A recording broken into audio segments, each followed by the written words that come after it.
the re-entry journey. What would be one word to describe this journey? Enriching. Unapologeticness. Elevating. Resilience. I say transformation. Intentional. Blessing. Rebirth. The re-entry journey, the re-entry journey, the re-entry journey, the re-entry journey. All right, we are back with another night of the re-entry journey. I am your host, Cordell Sims, and we'd like to welcome to the floor. We're not even going to play around tonight. We're going to really just get into it. Our guest tonight is a prison reform activist and also the founder and CEO at Con Courses and Con Connect, which is a professional social networking platform for formerly incarcerated individuals and those who work alongside of them. Also, he is also an author as well. So without any hold up, let's get right into it. I'd like to welcome to the re-entry journey. Mr. Andre Perry. Welcome to the re-entry journey. Yo. Thanks for having me here, Cordell. It's a pleasure, man.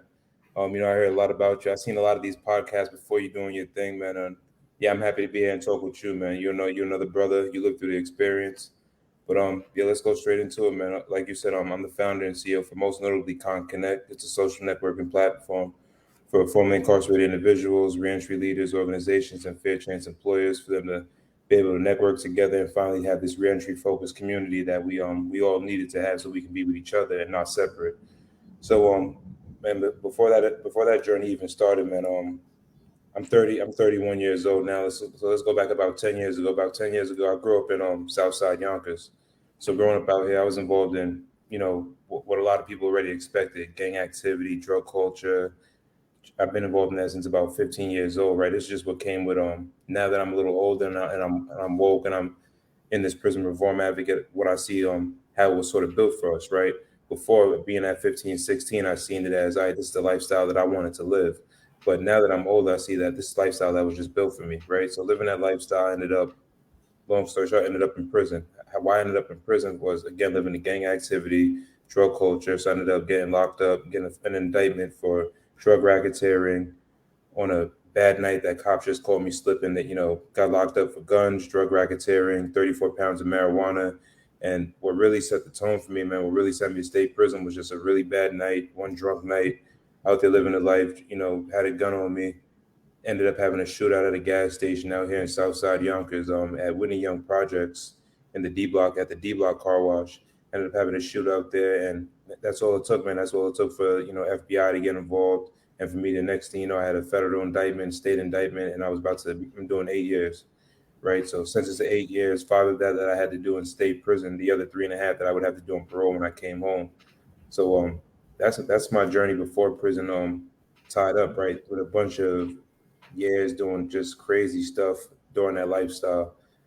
In prison, I want to say that during my 5 years, I want to say the first 2 years, I was still living the life, still involved, getting tatted in prisons, still involved with the gang stuff, never really in the blood of the Crip or the color gangs, just really meeting up with the people, my street gang people up there, meeting up with people from my area code in New York State. That's what it is.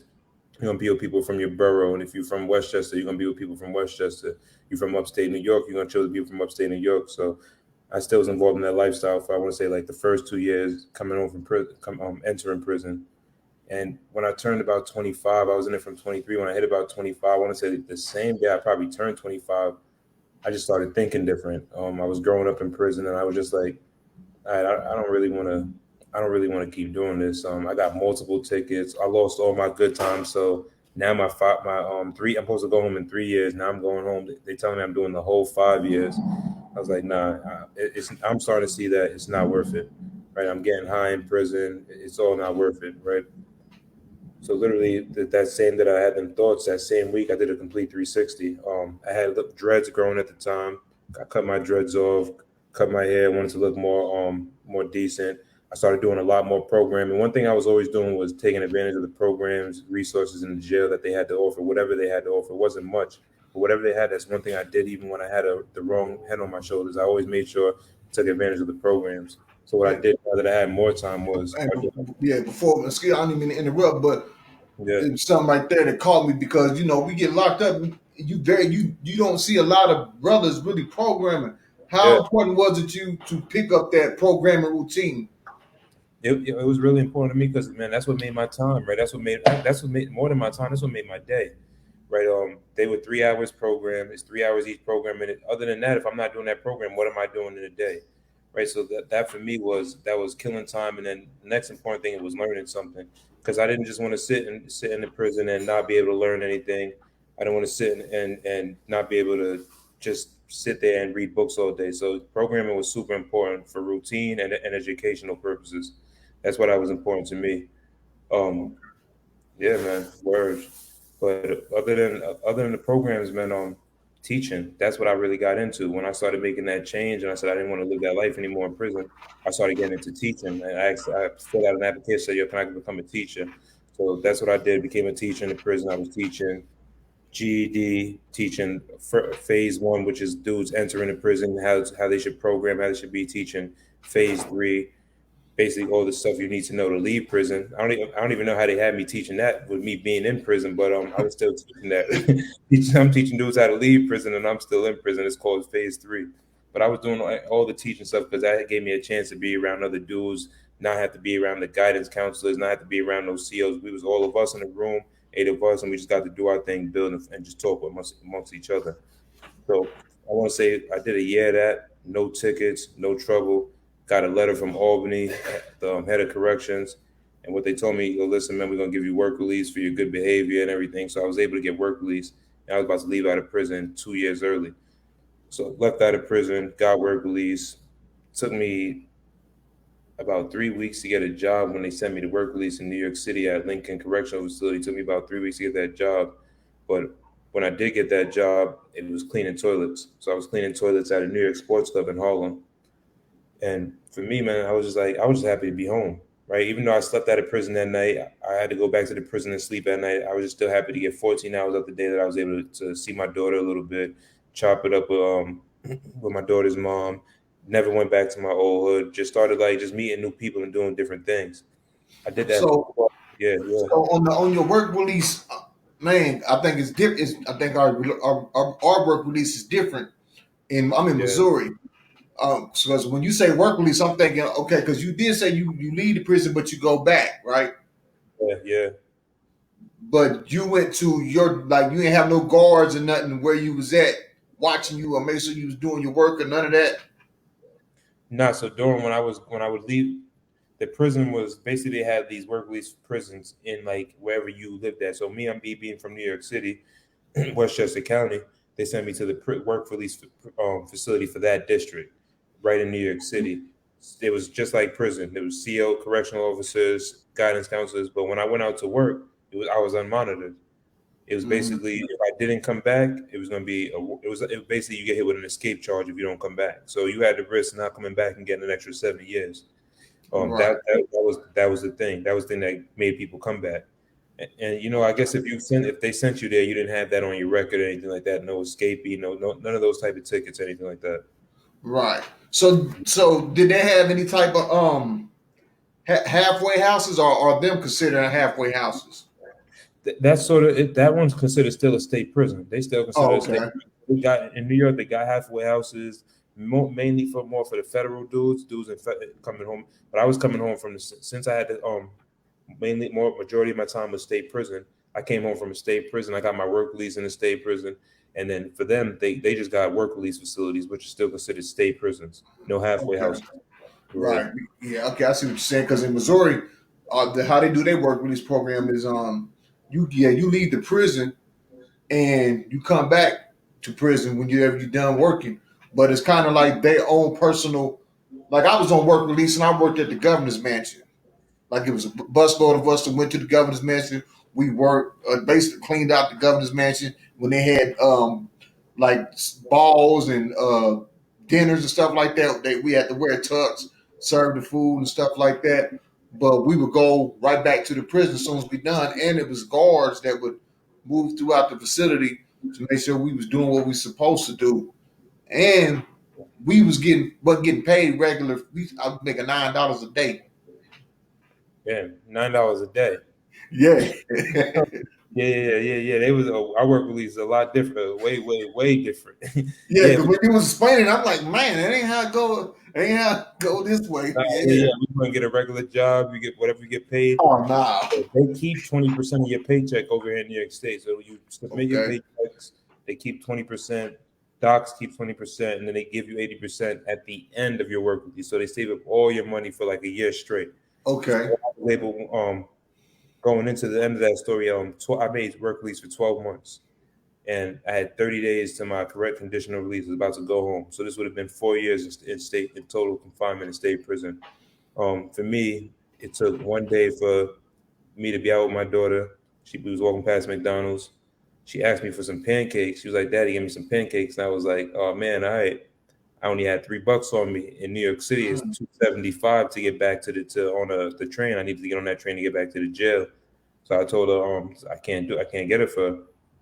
It's either I'm gonna get my daughter these pancakes and be in the Bronx and walk back to Manhattan and risk being late and they're gonna lock me up, or I'm gonna take that ride back, on the train. So I took the ride, brought it back home, but that didn't sit well with me that night. Right in the jail, it didn't sit well at all. So probably thought about it the whole night. The next day, thinking about it all day. I took up the phone. I called my boy from back in the day before prison. Called him up, told him the situation. Told him, "Listen, man, hit me with something. I need to get a little bit of money." Right? Did that. Hit me off the same day. I took it, tucked it. I was like, "All right, good. I'm good. I got this. I'm gonna bring this back into the jail. Put this together.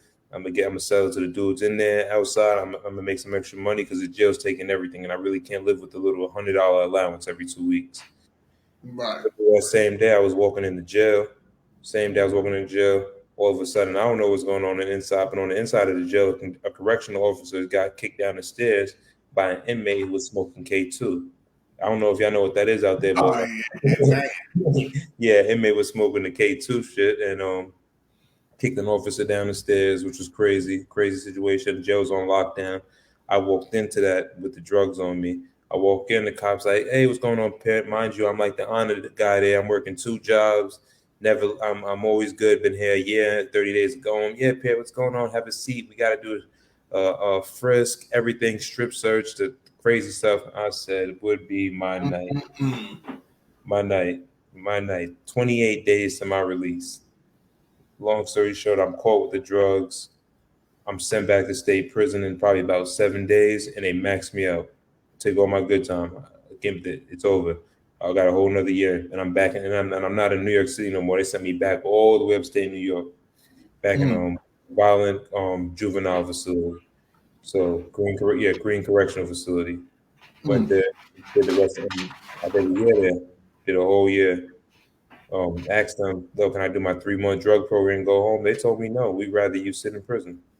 That's what the board told me. So they said no. The exact words was no. We'd rather you sit in prison. I said, all right, bet. Sat in prison, did that year, and yeah, man, like that was a lesson. So it wasn't like I made it home and went back because I was always still on the same bed. So it was considered just like catching a ticket. But yeah, that for me was still going back. I took that as like, I went back, man, because I went back for drugs. I went back because I did something on the outside that affected my term. So, but what that did for me, right, the bigger thing, what that really, really, really did for me was teach me to not go back when I really made it home. So when something like that happened with my daughter, because I was going to go home, right, and I said I had to go get a job, and it was going to be the same minimum wage job. This time I was going to be able to keep my paychecks. What work release taught me was that society is crazy. $15 an hour in New York City, $9.80 every 2 weeks, working full time is gone. Housing here is $1,500 for $9.80 every 2 weeks. That's a little bit under $2,000 a month. Rent is $1,500. I got a daughter. What am I gonna do with that $500 for me and her? Right. And that's just it. So I already knew that from going into. So I knew that was going to happen. I was going to go through an experience like what happened with my daughter. So I knew I need to be more ambitious. Going home, I said I need a lot more. It's going to take a lot more ambition this time around. So I'm really getting out this time. This is really, really my release. I got released. And I swear I left with like a crazy, crazy ambition out of state prison. Left there and just I started grinding, looking for jobs, like looking for organizations. And that's when I found out like, this reentry shit is hard. Like it's other than it being hard, it's really old. And what I mean by it's old, Cardell, it's like Roll gave me a piece of paper and said, "Here, Andre, these organizations here, this is where they at." Oh man, I'm like, damn, this is where they at. I'm like, there's like, I'm like, how do I get here? I only got $40 that the jail gave me, and they said, well, one of these organizations give you transportation, so you got to go there every day, tell them where you going, then they'll give you a card to get there. So I said, I got to make it there every day, tell them where I'm, yeah, and then they only give you, I said, they only give you a ride there and back. I said, okay. So what happens when the $40 runs out? They said, well, there's places on there you can get free food from. That might be in another city, right? That's yeah, you already know. For there was something that I needed in different cities. So basically, telling me to survive after prison every day, I'm gonna spend 4 hours going to search for food, going to get a Metro card from somewhere else, anger management from somewhere else, get some peer counseling from a nonprofit that's in another city. I said basically that's gonna be that's what you want me to be doing every day, which makes all the other fellas, the guys and the men and women think like when they hear that, who didn't go through my experience or who don't got that ambition, I'm gonna go sell drugs or I'm gonna go Right. Yeah. rob. That's just Well, too much. I'm not going to ride around for 4 hours a day, 3 hours just to satisfy y'all, satisfy parole and not get violated. Why is it even like that? Like why they got Uber and Instacart and all this technology for the everyday citizen? And y'all don't got nothing for me to make this simplified more, more easier. So I went through it, right? Like like you did, like everybody else did, like 650,000 people every year doing. Went through it, reentry. Took me 8 months to really sort of get organized, get a job. I'm in a shelter. It took me 8 months to get out the shelter, and in that month eight, a lot of stuff happened when I got out the shelter. The same month I was getting out the shelter, a mentor was like, "Yo, we're gonna get you on LinkedIn," and one of the reentry people, people that they introduced me to, that was gonna be my mentor. So you're going to get you on LinkedIn, get you a bio, get you real cleaned up. It's a great network that'll get you connected with some professionals. I said, all right, great. This is good. So, he did that for me, got me a resume, got, cleaned up my bio on LinkedIn, got a lot of job interviews, connected with a lot of recruiters on there. That was the good and great thing. The bad thing was LinkedIn just made me look good. That's all it really did. It cleaned me up, made me look nice. I was still a convicted violent felon when they finally met me in real life. I still had all these tattoos when they finally met me in real life, right? So that's what it was, right? So I just found out that LinkedIn was great for everything it could do, but it was not for me, right? It wasn't for me. It was not for me. It was nor you, right? And I'm just like, God, it'd be great to really build something like this for men and women like me coming home and really build it, like not a Facebook, not another Instagram for us, because we don't need that, but to build something where we can connect professionally together with reentry organizations, employers, and show that we're professionals in a social and then have that community too, but really just be able to stay connected. Like, and for men and women coming home from prison, for people like me and you, no matter in state, because I've only been home not even 3 years. In 12 days, it make 3 years that I've been home. And when I want to move from place to place, I still got to go through the stuff. Unless I want to live in a project, so if I want to live the gutter part of New York City, they won't even ask me if I got a felony. And I've been fortunate enough to be successful coming home, after prison with Con Connect and everything that I've done. Buying a condo, crazy experience for me with it just because I have a felony. Trying to leave out the trying to sell the place, trying to go rent somewhere in these nice places, these waterfront places. Can't live there with a felony. They're like, oh, we never even seen somebody here like you apply with this issue, but we don't. I'm like, damn, you can't live in all these nice places out here. I'm like, so where would they're like, oh, you can apply after 7 years. So where do I live for 7 years when I come home from prison? And where do I live? Where do I go? So if me and Cardell, if we're successful entrepreneurs at the prison and we're making $250,000 per year, we got to live in the projects because we got a convicted felon. We're convicted felons. So, or we just got to buy houses so we can't rent. And, that's a sucky thing that I started realizing that we needed a platform that can help people at any stage of reentry. 4 years down the line, 5 years down the line, just like LinkedIn is helping older, business development. It might help you meet me, just like stuff. It's helping people do everything: personal development, business development, network, and all purposes. That's what I said. That's what I wanted to create, create for me and you. Again, Right. yeah. Again, trying to create something like that, we're talking that costs a lot of money. right? So it was just a dream for me, and it was just an idea. Didn't really have any money, just still working a minimum wage job. Long story short, I told myself, man, I'm going to grind. I'm gonna keep grinding. Eventually, I met somebody on LinkedIn who was a recruiter from the Gym Equinox for the master trainer position that started at a little bit over 100,000. If you can, meet the requirements in the first 3 months, I ended up getting a job, meeting those requirements, getting that over 100, about 40,000 salary my first year. With that, I was able to save a crazy amount of money, take care of my daughter, find a crazy value in myself, start looking at myself as a person of value, a person who can work in sales, a person who can make this much money, not a person who needs to work in a warehouse, not a person who needs to work on the back of a garbage truck, not a person who needed to get offered the things that a lot of organizations or places were offering me and you when we came home. It sort of seemed like the same thing. So I said, now I seen this value in myself. And I was like, I'm gonna build ConConnect right now. I'm gonna save up this money. I'm gonna build this all. I'm gonna handle this myself. And when I finally started doing that, I met with this organization, the Five Ventures. They said, "Yo, we're gonna help you build this, man. We help formerly incarcerated people become entrepreneurs." I was like, "All right, great." They started helping me. They connected me with the right people. Long story short, about 10 months down the line, a year and a half into me being home, I'm pitching to investors. I'm pitching this LinkedIn style network for formerly incarcerated people called ConConnect to investors. We ended up moving forward, coming to an agreement, and from there, for me, we just started building ConConnect, this network that was going to be geared at modernizing reentry in the way that we find services, people connect with us, and how we connect with each other. And where just about, I want to say, just about 3 months ago we launched. We got over about 253 nonprofit partners on there and employer partners, over 2,000 formerly incarcerated users. And what we decided to do was, we've done all that first, all that growth with organically to just me and a team of two other formerly incarcerated individuals that started help, that patched in their time when they could now and then. So it was me alone and two other formerly incarcerated individuals. When we grew this company organically, with no investors, everything. We built this whole network, this whole app, launched it, and now we're partnered with the Center for Black Innovation. Now we decided to partner with and get investors. We're partnered with the Center for Black Innovation.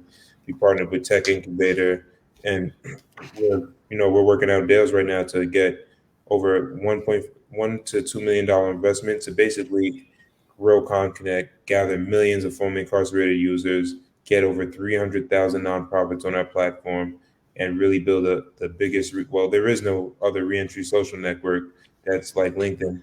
So that's like a LinkedIn style network. So we're just trying to build that first network and grow it out to be really, the biggest social professional platform out there. And that's what we're doing right now, man. And with Concourses, like you said, just had a phone call with the developers on Concourses. We're working with Verizon and Tech Incubator to build Concourses. That's going to be the first e-learning system. That's going to be the first e-learning system for men and women like me and you. We come home from prison, we get on Concourses, hundreds of educational courses. I can see youth, people like me and you. Oh, look at Cardell. He got courses on how to build a podcast, or just reentry courses on real life shit that I need to know. I don't gotta see a guy telling me from 1950 about how to Yeah. not get raped when you go to prison. I don't want to see a video about how to survive prison, and the dude is telling me he did this, and the video is dated in 1962, and it's 2021. No, I want to see real life. I want to see my brothers and sisters telling me how to survive the struggle, how they made it. I want to learn from reentry leaders on what they're doing, tactics. So we're building out an e-learning platform that's going to give us college courses. Reentry leaders will be able to learn from each other. There's going to be courses for employers to be able to learn on how to work alongside of formerly incarcerated. When they hire them, they'll be able to come to Concourses and get courses on, oh, let's see, this is how we can have a better relationship, or let's give our staff, our formerly incarcerated staff, these courses, so that way they can understand how to be better workers. So we're building the whole e-learning system platform out now. And yeah, that's something, me and you need to be speaking about too, because we'd love to have you as an instructor on there too as well. Definitely. Oh yeah, I would love to be on there as an instructor. I think Yeah. I think what you're doing is is great and is being needed. Like you said, reentry, people are so used to having reentry in the traditional way.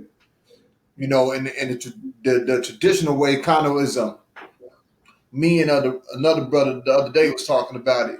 It's kind of one of them one size fits all, and it's not really that anymore. When people come out, they need to go into the things that they know that they need help with.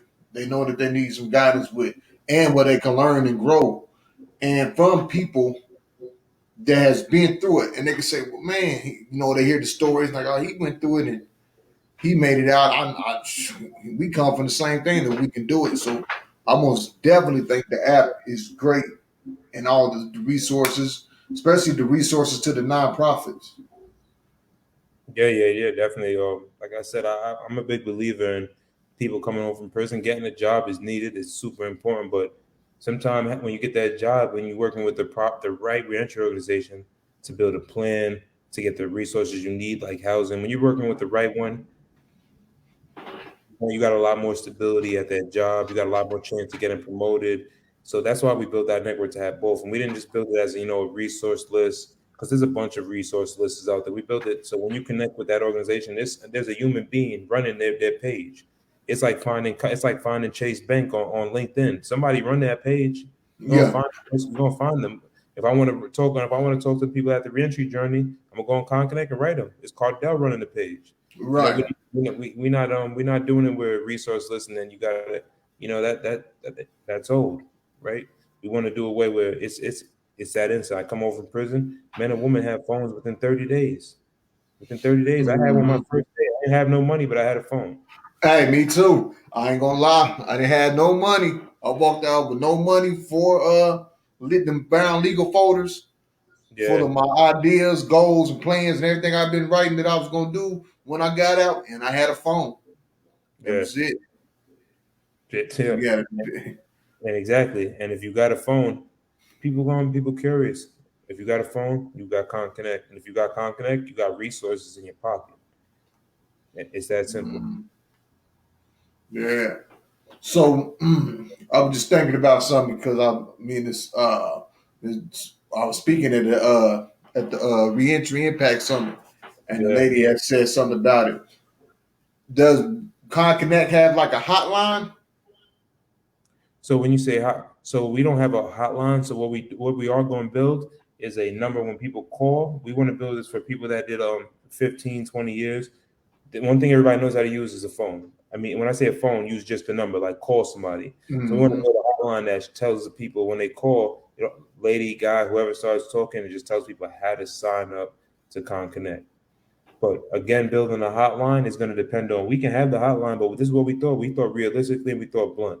If we build a hotline and connect it with reentry leaders, if they're not answering their phones on a regular basis, why would they answer I can't answer coming from the Connect hotline? Right, exactly.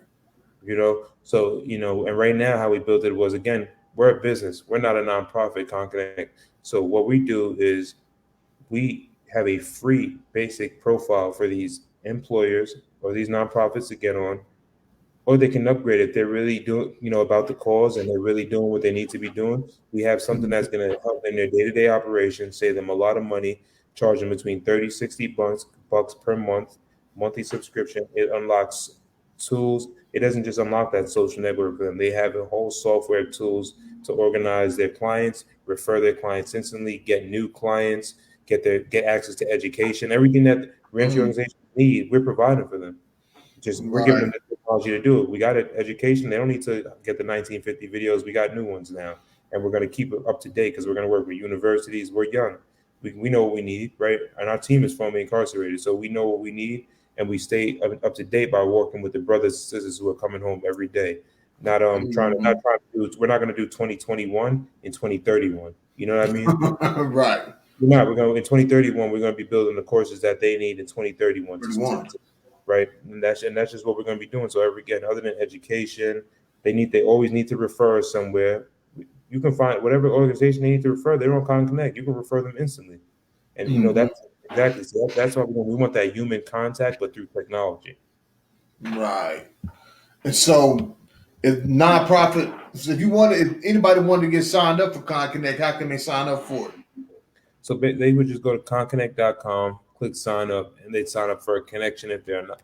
If they're anything under a connection, meaning nonprofit, mentor, healthcare, lawyer, anything that is a connection to the former incarcerated, then they sign up as a connection, and it's simple. That's it. Name, company, who you are. You'll fill out a quick questionnaire after that. That'll help us find out what you'd like to do. If you'd like to, if you do want to, give services, do you want to offer jobs, or do you want to be a mentor? We just want to learn who you are and what you want to do on ConConnect, so that way we can assist you further.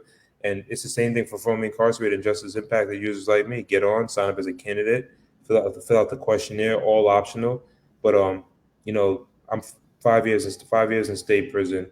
People know my story. I'm not just somebody who built this app and I'm just here, right? I built this app because I'm from the struggle, and it is what it is. So for formerly incarcerated people, they get on, man, and it's just we have to ask a questionnaire that if they answer this questionnaire, we gear their news feed to show the organization that they need. If they answer that they need housing and they need help, or we ask them how many kids. We even want to know how many kids do you have, because we're going to tell you how much money income you need to be making to really be living a good life.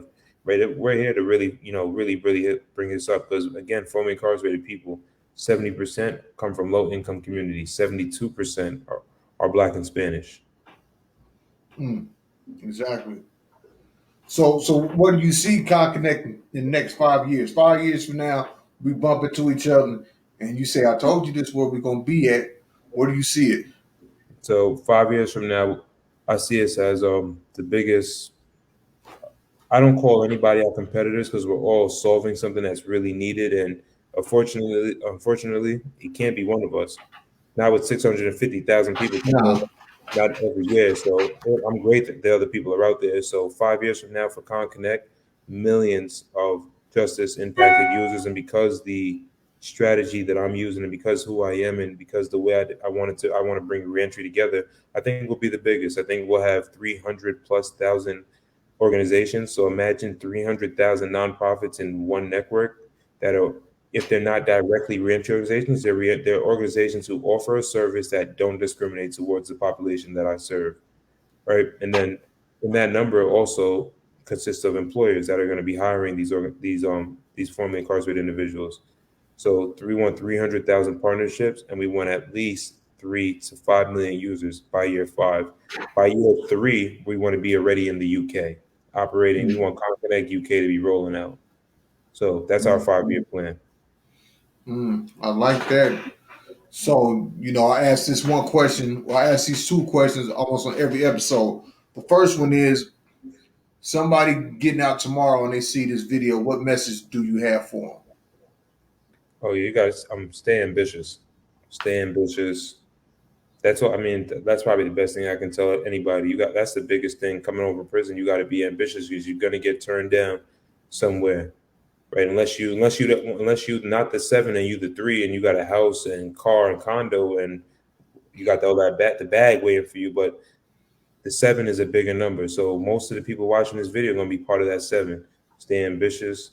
That's the way you stay home. That's the way you get further. That's the way you keep grinding, and that's the way you start making the real money, so you can live a real life, so you don't feel the stigma, you don't feel the pain of being formerly incarcerated. The whole, the best thing I can say, the goal of reentry is to not feel like we've been incarcerated before. The goal of reentry is to get out and feel like we never been, right? That's right. Feel normal again. That's it. So the way to do that is to stay ambitious. The way to get out of college is to stay ambitious, right? The way to do anything, you got to be ambitious. So be even more ambitious if you're coming home from prison. All right.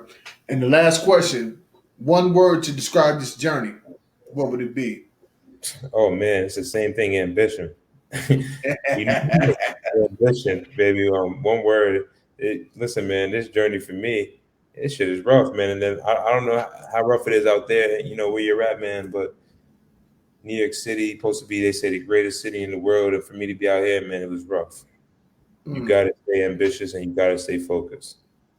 That's my one word, man, ambition, man. If you can acquire ambition, you make it through.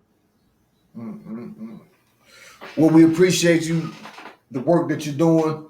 We wish you the best, man. I can see ConConnect being that number one reentry place. I mean, that's an amazing goal. I mean, 300. I mean, but it's not far off. It's reachable, and not only that, the impact that it's going to have is going to change the game. This is not what I believe because I'm a part of it. I signed up for it personally and with one of my companies as well. I see the vision, and I wish you nothing but the best. Thank you, brother. Yeah, and the same thing for you.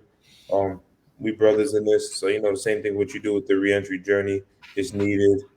People got to hear the stories. People got to hear what we're doing, and yeah, people got to know what we go through because we different, man. They try to treat us like bottom of the gutter. So it's good what you're doing, and yeah, man, we're gonna stay connected. We're gonna talk more about you being an instructor too on comp courses because yeah, we want to bring we want to bring these podcast videos on there and have people see this. We want to bring whatever else lessons and teachings you can teach to that too as well. So yeah, definitely, man. We stay connected and keep it advancing. Yeah, true indeed. I'm always open for it. Service is my thing. I always tell people service is king, and that's what it's all about. Right. All right. So once again, thanks for coming on. And you have a great rest of the night, and I can't wait till we connect. Yeah, Bet Cardo. Thank you for having me, man. Have a good one. You too.